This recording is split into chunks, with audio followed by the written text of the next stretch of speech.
filisteus, eles furavam os olhos, eles torturavam, eles eram muito maus. E Davi, nós podemos dizer que Davi era um matador de filisteus. Depois que Davi matou o grande gigante deles, Davi continuou matando, ele matava muitos filisteus. Você vai ver que ele matava mesmo. Então ele era muito odiado. Certamente ele seria muito torturado. Ele se encheu de pavor, ele agora não tinha saída, ele não tinha como fugir. Os soldados haviam reconhecido ele, estavam ali aquele tanto de soldados e levando ele para Aquis, para estar agora diante do rei. E ele precisava de uma saída, mas que saída? Não tinha jeito, mas ele não queria, era terrível. Que tortura horrível que ele iria passar ali naquele momento.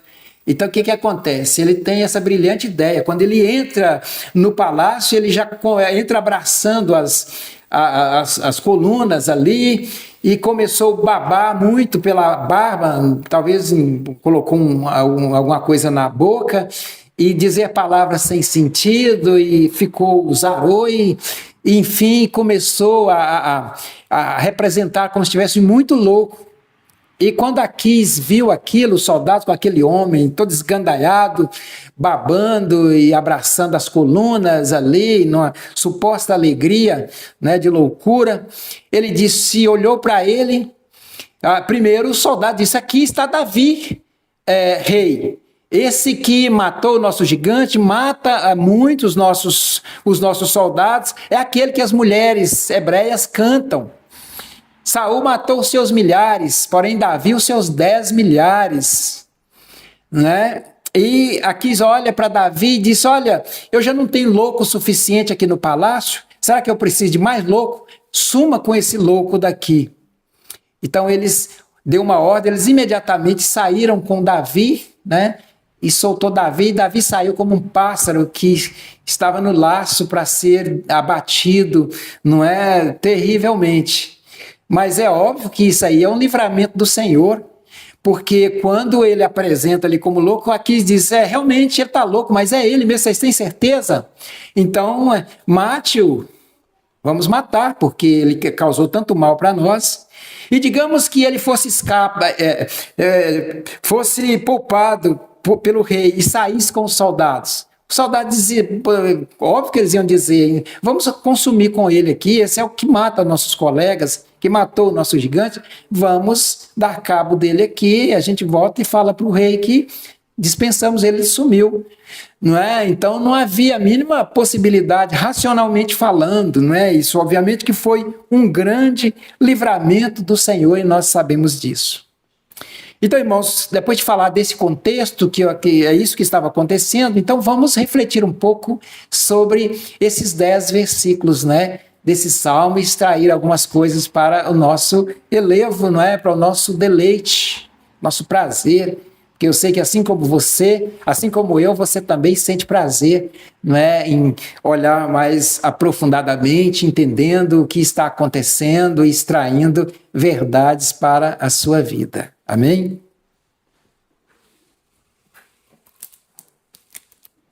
Irmãos, o tema nosso é o louvor e o testemunho pelo livramento divino. Porque Davi começa louvando o Senhor, irmãos, e logo em seguida ele dá o testemunho do que aconteceu em forma de louvor. O louvor é um testemunho também. Ele continua, ele primeiro, nos primeiros 3 versículos, o que nós lemos aqui na abertura, ele adora, ele louva ao Senhor. Mas depois dos 3 versículos, você vai perceber aí na sua Bíblia que ele começa a dar o testemunho, que também é louvor a Deus.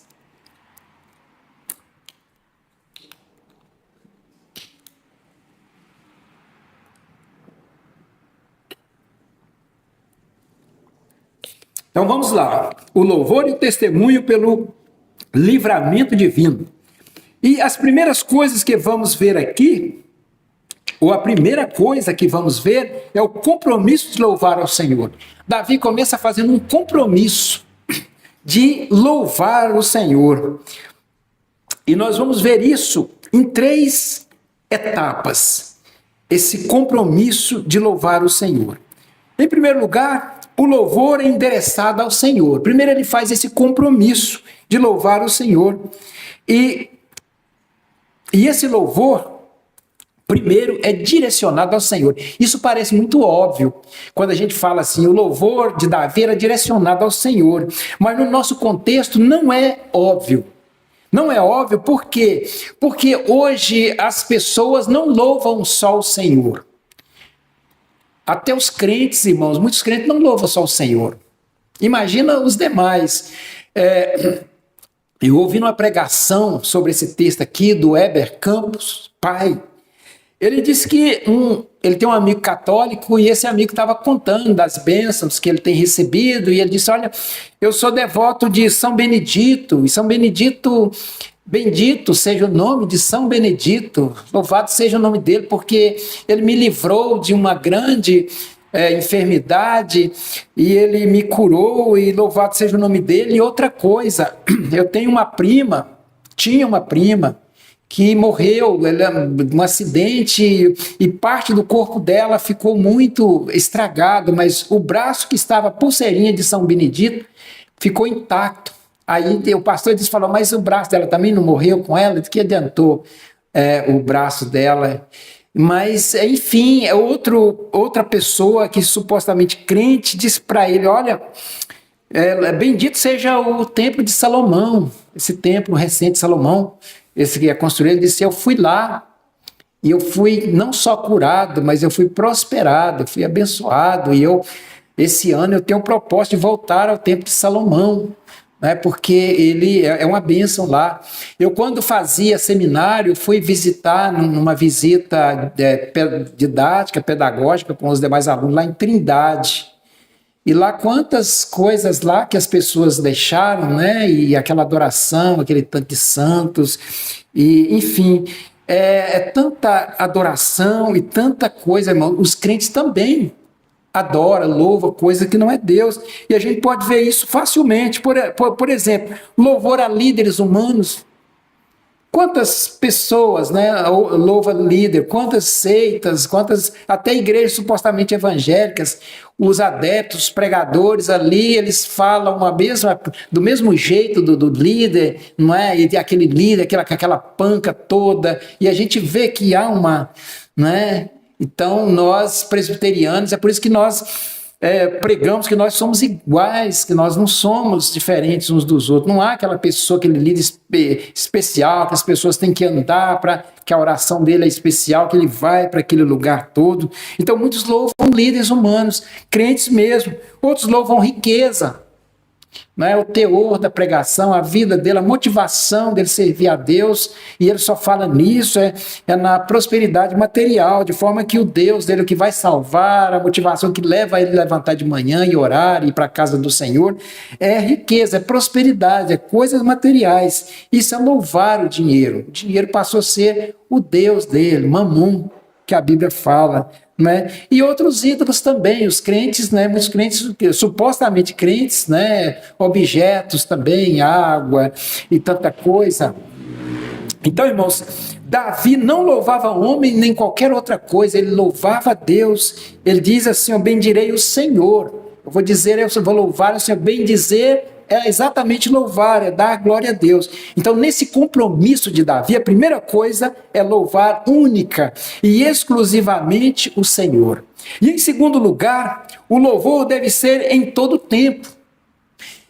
E não carece, né, delongar sobre isso, que o louvor é contínuo, em todo tempo, não é aqui na igreja, porque nós sempre estamos falando isso.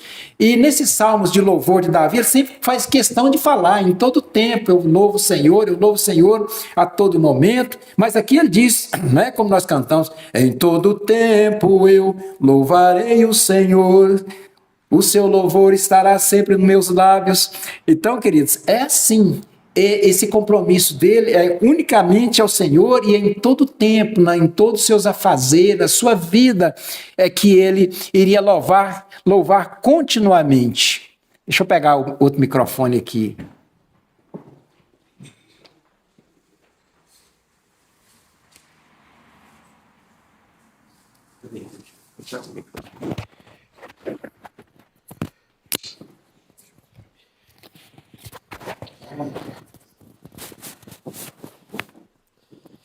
Peraí.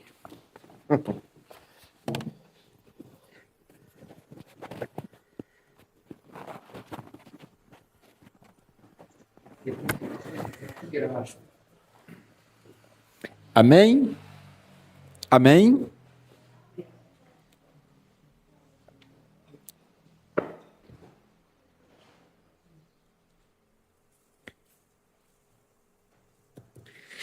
Irmãos, alô, som, ok, né? Então, irmãos, louvar ao Senhor em todo o tempo, veja bem, é louvar o Senhor na vitória e na derrota temporária. Eu digo derrota temporária porque o crente não sofre derrota definitiva, não tem como. Ainda que aconteça alguma coisa tão grande que o mate, tire sua vida, aí ele continua ainda com a vitória. Não se pode derrotar um crente. Mas nós temos momentos difíceis das nossas vidas. Então, louvar o Senhor a todo tempo, esse todo tempo aqui preenche esse momento de dificuldade, não importa a dificuldade. Ele diz em todo tempo. Em todo tempo, na vitória e na derrota, na saúde e na doença, na prosperidade e na adversidade. O nosso louvor, o louvor do Senhor, o cântico do Senhor estará sempre nos meus lábios. Em todo tempo eu louvarei o Senhor. E o seu cântico estará sempre nos meus lábios em todo o tempo, não importa. E Paulo vai nos orientar exatamente isso, irmãos, lá em 1 Tessalonicenses 5,18. Paulo vai dizer o seguinte: em tudo dai graça, porque esta é a vontade de Deus em Cristo Jesus para convosco. Em tudo dai graça, em tudo.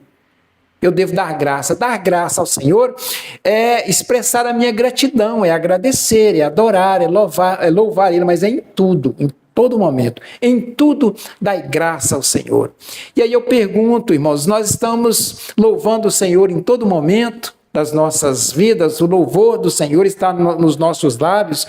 Em todo momento nós estamos dando gratos ao Senhor?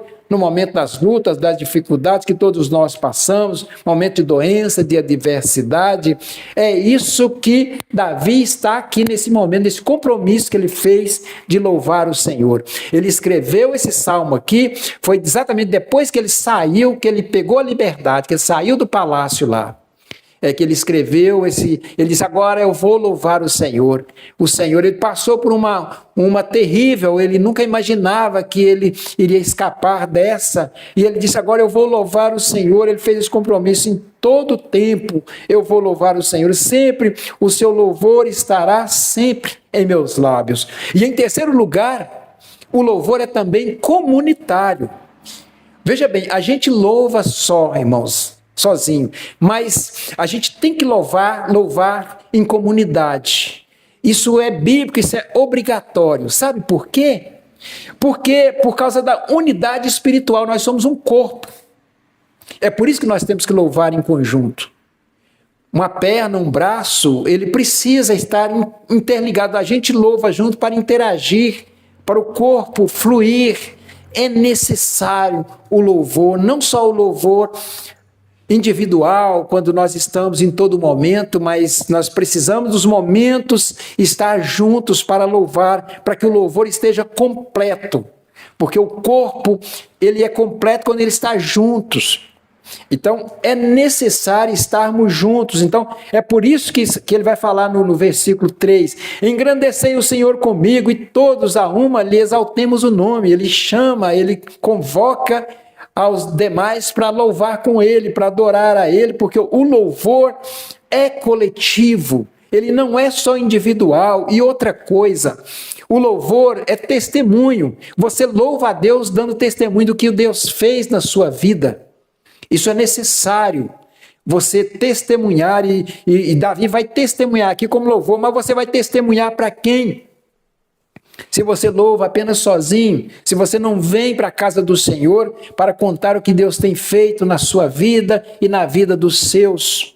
Então, o louvor é coletivo, é isso que Davi está dizendo aqui. Engrandeceu o Senhor comigo e todos a um lhe exaltemos o nome. Davi, irmãos, expressa uma grande vontade, um grande desejo de estar na casa do Senhor. Se você for observar outros salmos, tem um salmo que o Senhor diz assim, ou Davi diz: alegrei-me quando me disseram, vamos à casa do Senhor. Eu senti uma alegria imensa quando recebi esse convite: vamos à casa do Senhor, para que nós possamos louvar. O que a gente vai fazer na casa do Senhor, senão louvar e adorar o Senhor? Em outro salmo, Davi diz: um dia na tua casa, um dia nos teus átrios, Senhor, vale mais do que 1000 dias. Tamanho era o desejo dele, o prazer de estar na casa do Senhor, para louvar o Senhor com os demais irmãos. Tamanho era esse desejo que ele diz: um dia nos teus átrios vale mais do que 1000.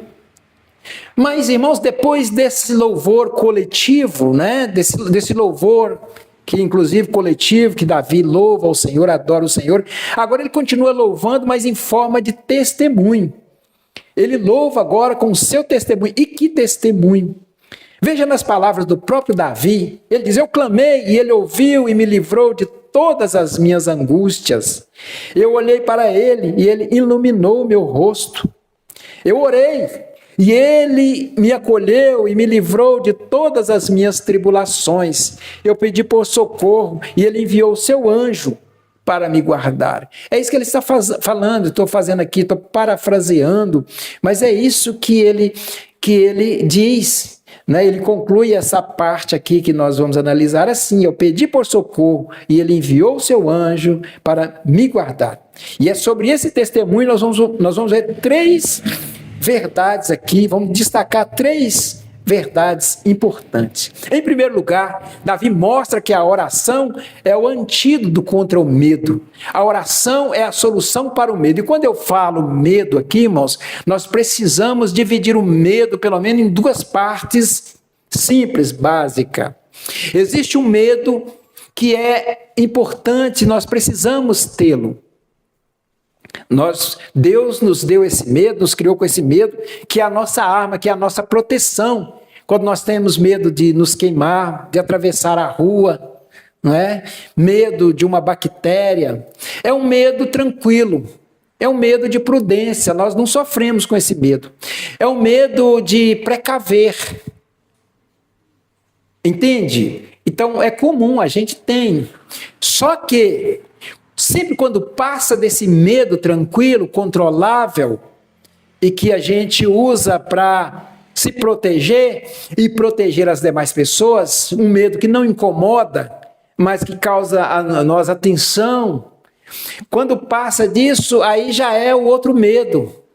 E ele vai, né, aumentando até chegar naquela ânsia, naquela coisa terrível da pessoa ficar ansioso e preocupado demais e às vezes ir até a óbito, até morrer de tanto pavor, de tanto medo, sem necessidade. Então é desse medo que Davi está falando. Davi estava com bastante medo, ele tem autoridade, né, para dizer. Imagina o medo que Davi estava naquele momento que ele estava sendo levado para a presença de Aquis, quando ele estava no palácio de Aquis, com certeza absoluta, entre aspas, né, porque ele sempre confiou no seu Deus. Então, irmãos, é esse medo, a oração, né, nos colocar na presença de Deus. Olha o que esse texto fala, ele que nos consola, ele que nos dá essa força. É o versículo 4. Busquei o Senhor. Buscar o Senhor é exatamente a oração. Invoquei o nome do Senhor, clamei o nome do Senhor, busquei o Senhor e ele me acolheu, livrou-me de todos os meus temores ou medos. Busquei o Senhor e ele me acolheu, livrou-me de todos os meus temores e medo. Ele disse em primeiro lugar que o Senhor o acolheu, irmãos. A palavra acolheu aqui é acolhimento, é cuidado, é colo em hebraico. É como se o Senhor o abraçasse, cuidasse dele e o colocasse no colo. Nas palavras de um comentarista, ele diz o seguinte: quando buscamos ao Senhor, não encontramos apenas respostas, mas braços abertos. Ele nos acolhe como um pai que dá colo ao filho cansado. Um exemplo é o filho pródigo, né, que estava naquela situação terrível, não é? Sabendo que ia morrer, um pavor tomou conta do coração daquele jovem, então ele busca o pai. E esse pai é Deus. Então o que o pai fez? O pai o acolheu, o abraçou e o colocou no colo. É isso, irmãos. E é essa certeza de que estamos no colo do Pai que tira nosso medo.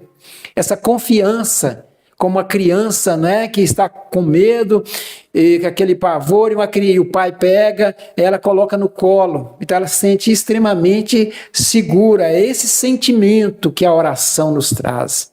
Até porque a maioria desses medos terríveis são coisas, né, da nossa mente, coisas que não vão acontecer, ou que poderão acontecer e que nem acontece. É uma ansiedade, né? É antecipar um acontecimento. Então, quando nós oramos com confiança, quando clamamos aqui com certeza, com fé, o Senhor nos acolhe, como fez com Davi, e nos coloca no seu colo. E no seu colo nós nos sentimos muito seguros. Em segundo lugar, irmãos, quem contempla o Senhor é iluminado e honrado. É isso que o texto está dizendo. Em segundo lugar, quem contempla o Senhor, aquele que contempla o Senhor, é iluminado e honrado. Olha o versículo 5. Contemplai-o e sereis iluminados, e o vosso rosto jamais sofrerá vexame. Contemplai o Senhor e sereis iluminados. O que significa isso? Né? É isso que é importante, irmãos, a gente analisar, a gente ver o que a poesia, o que ele estava querendo dizer com isso. Contemplai o Senhor e sereis iluminados. Vocês precisam lembrar, irmãos, que Jesus é o sol da justiça, que Jesus é a luz do mundo. Quando ele diz que você vai ser iluminado, é quando você contempla o Senhor, não é que você está olhando para uma figura, alguma coisa, que você nem vê o Senhor. Contemplar o Senhor é focar nele, é priorizar, é meditar nele, é confiar nele. Ele vai iluminar a sua alma, ele vai iluminar a sua mente, ele é a luz. Então, trevas significa pecado, significa temor, significa ignorância, escuridão. Então ele vai iluminar a sua alma. Quando você contempla ele, ele vai iluminar a sua vida. É isso que está dizendo. Quem contempla o Senhor encontra luz para a alma. Jesus diz: eu sou a luz do mundo. Quem me segue não andará em trevas, pelo contrário, terá a luz da vida. Irmãos, uma alma iluminada significa agora não apenas que ela é uma alma santa, né? Na presença de Deus, perdoada, porque a luz significa santidade, mas é uma alma agora que tem discernimento, que vê, porque a luz clareou a alma dela, ela tem discernimento, porque escuridão significa ignorância, cegueira. Se apagar a luz aqui, eu não vejo nada. Isso é ignorância. Mas se acender uma luz, quando acendeu, eu vejo todo mundo aqui, eu vejo as coisas. Então, é isso que ele está dizendo: contemplai o Senhor e sereis iluminados. Vocês vão ser iluminados, vocês não vão ser como essas pessoas por aí ignorantes, a alma cheia de trevas. Não só trevas do pecado, mas trevas da ignorância, da escuridão. Elas não enxergam nada. Contemplai o Senhor e serei iluminado. E o vosso rosto jamais sofrerá vexame. O que significa o vosso rosto não vai sofrer vexame, irmãos? É porque quem tem uma alma iluminada, quem tem discernimento, o Senhor dá a ela dignidade para a vida. Ela tem dignidade agora. Ela estava nas trevas da ignorância, com a alma cheia de pecado, na escuridão, e o Senhor iluminou a mente, iluminou a alma dela, e agora ela tem dignidade. Um exemplo é José, por exemplo, no Egito, de escravo a governador, Esther, de judia, uma simples judia, a rainha, Davi, de um simples pastor, ao maior rei de Israel, Daniel, um jovem judeu que se tornou também, assim como José, né, um grande homem ali, um ministro naquela Babilônia, deixando de lado fama, poder. Não é essa a nossa intenção aqui. Que pode acontecer, o Senhor faz o que Ele quiser, mas aqui no nosso caso, dignidade. Nós temos dignidade, nós somos grandes na presença do Senhor, espiritualmente. Nós temos dignidade. É isso que ele está falando, né? Contemplai o Senhor e sereis iluminados, e o vosso rosto jamais sofrerá vexame. Irmãos, Em terceiro lugar, quem clama ao Senhor na aflição recebe livramento e proteção. É isso que nós vamos ver no versículos 6 e 7. Aquela pessoa que clama ao Senhor, ele recebe sim livramento e proteção. Veja o verso 6 e 7. Clamou este aflito. Davi estava muito aflito, irmãos, porque imagina a situação dele. Então ele está contando o testemunho dele. Clamou este que vos fala, clamou este aflito, e o Senhor o ouviu e o livrou de todas as suas tribulações. Quanta tribulação Davi estava vivendo naquele momento, quanta tribulação, e ele diz que clamou. Naquele momento que ele estava ali fingindo de louco, com toda certeza ele estava clamando por socorro, ele estava orando ao Senhor. Não é? E aquele foi o escape, a saída que ele achou, e ele diz: clamei ao Senhor na minha aflição, clamou este aflito, e o Senhor o ouviu e o livrou de todas as suas tribulações.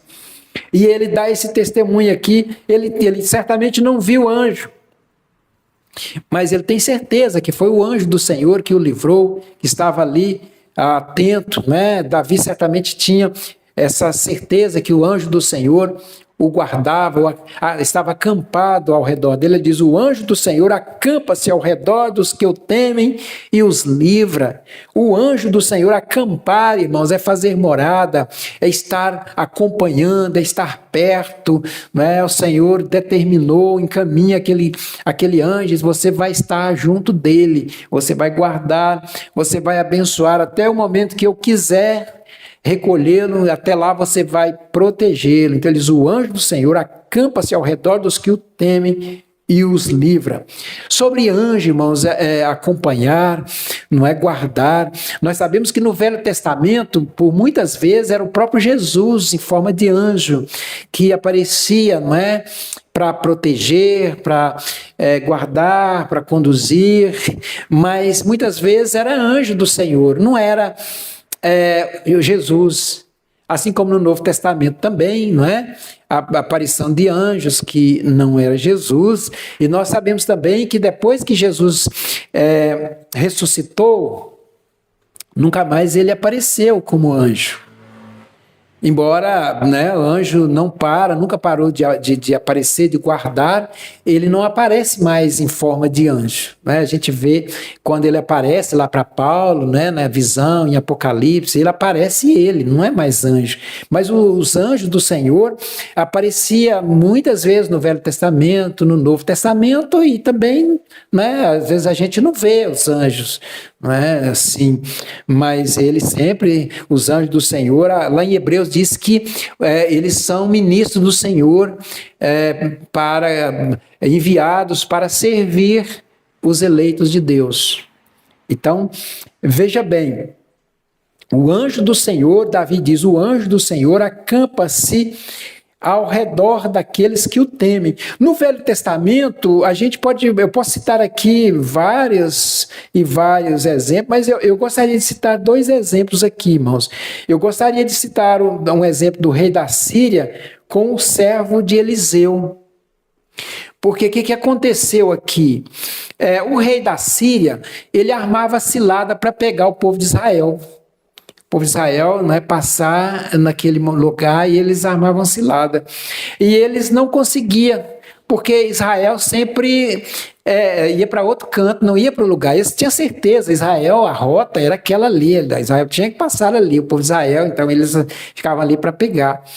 E o rei, né, da Síria desconfiou, chamou os generais e falou: tem um de vocês que quer trair aqui, tem um que está me traindo. Porque não pode. E aí um deles falou: não tem ninguém que está traindo aqui. Isso aqui é o profeta Eliseu. É ele que conta. O Deus dele revela, mostra para ele, e ele vai lá e fala para o povo, e o povo não vai. Ele disse: então vamos... destacou um exército inteiro para destruir Eliseu. Eles ficaram sabendo que Eliseu estava numa determinada cidadezinha, então foi-se o exército dos sírios para destruir, para acabar com esse profeta, não é? Que não deixava eles destruir Israel. E diz que o exército cercou aquela cidade toda, muita coisa, e durante a noite, e o servo de Eliseu que acompanhava ele, o aluno dele, ficou muito apavorado.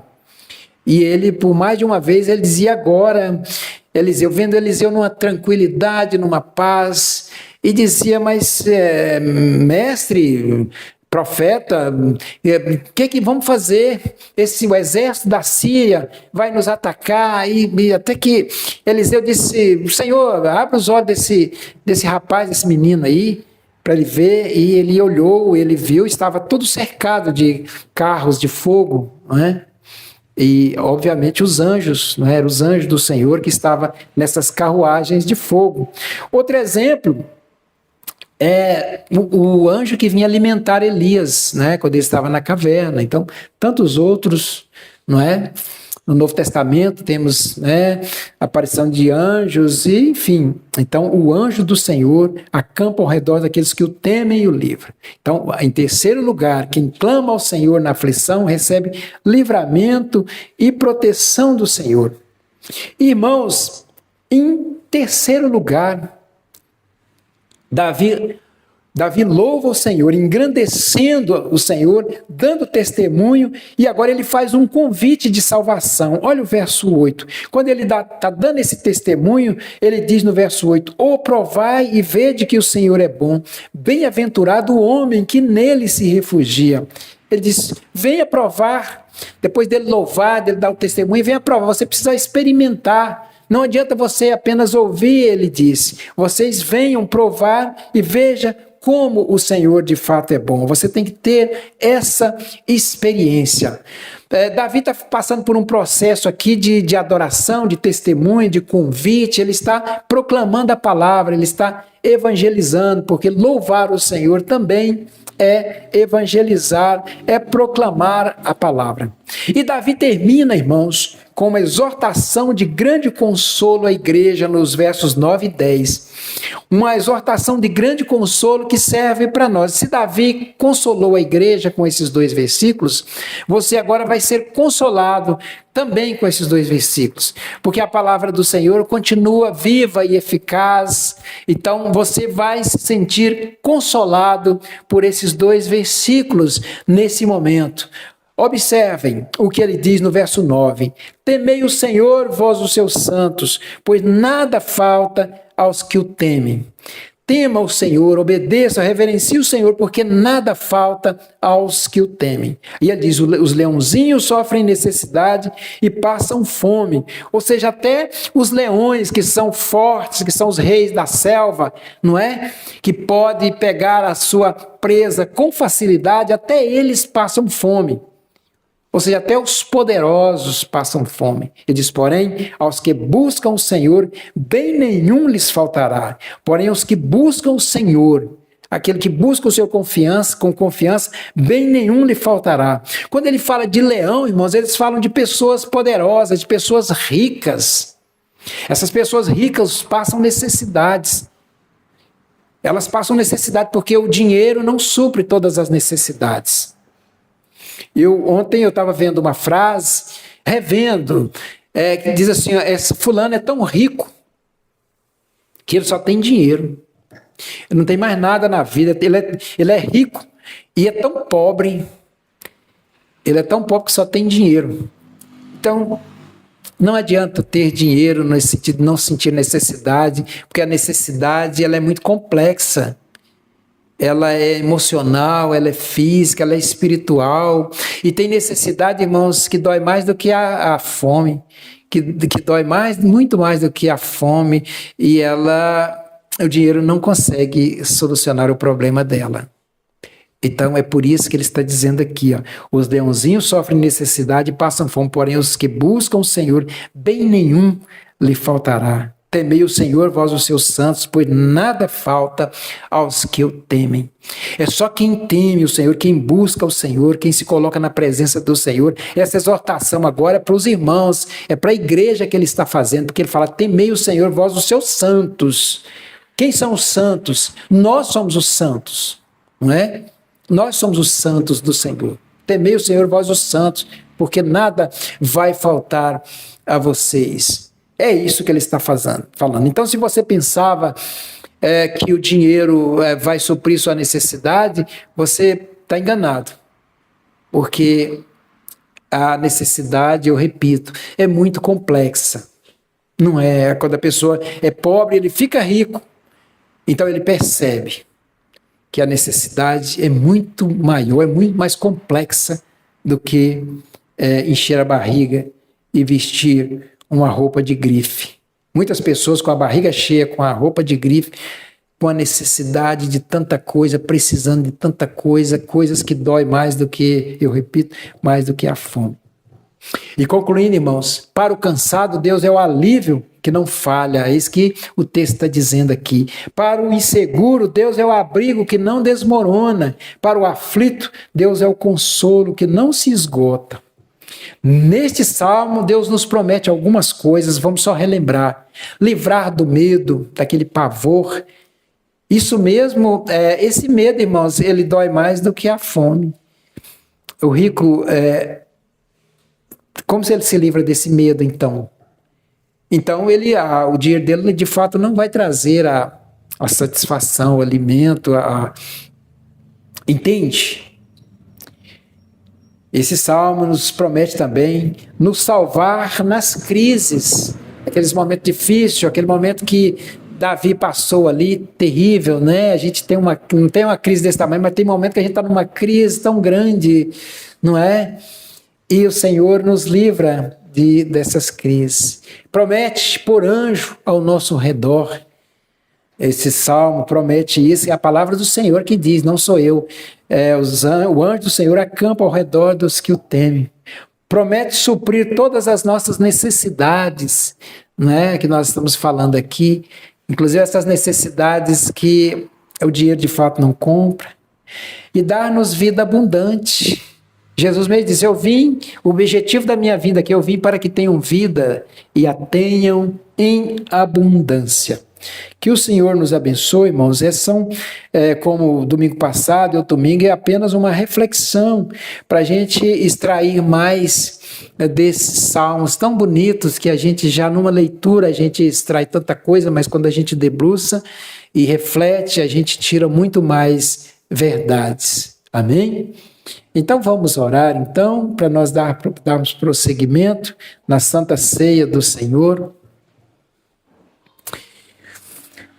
Senhor, muito obrigado, Pai Santo, por essa reflexão. Esses salmos são tão maravilhosos, ó Deus, quando a gente reflete em palavra por palavra e vamos alimentando e vamos entendendo, Senhor. Muito obrigado por iluminar as nossas mentes e nos fazer aprender, deleitar e alimentar a nossa alma, Senhor.